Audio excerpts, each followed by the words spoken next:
Ireland's Simon Harris on Gaza and Putin. Good morning. Taoiseach will say a few words and then we'll take a few questions.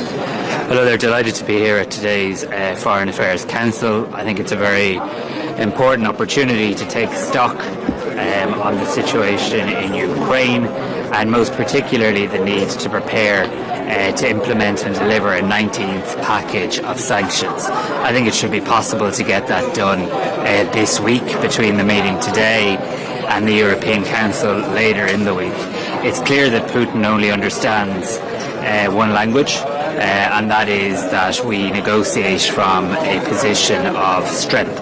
And it's really important in standing in solidarity with Ukraine that we take every measure possible in terms of increasing the pressure on Putin to come to the negotiating table and to bring about a just, lasting and enduring peace. So I look forward to having the discussion with colleagues here today, and I believe a 19th package of sanctions should be agreed this week. I think it's very important that it is.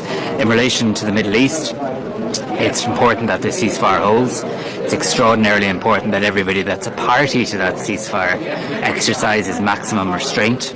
We all know how difficult it was to get to this point where hostages were released, where aid is flowing, and where we're beginning to have conversations about what a peace plan for the Middle East can look like. I really think we need to see a very significant increase in the amount of aid getting into Gaza. We need to see the Rafah crossing opening as an absolute priority, and Ireland stands ready to do more to assist when it comes to humanitarian aid.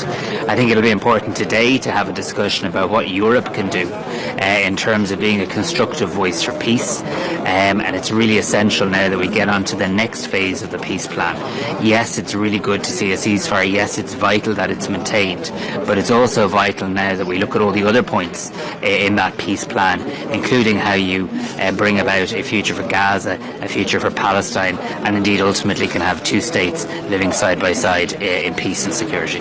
Minister, you have elections in your country this week. Given the dynamics at European Council and the kind of fracturing unity around some key questions of foreign policy, how important are those elections and what's at stake?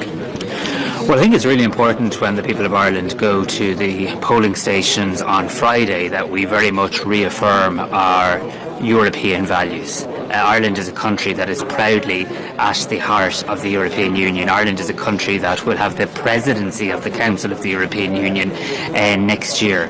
And it's very hard to see how any candidate can say that they're pro-European or in favour of Europe and yet vote against every single European treaty. That's not the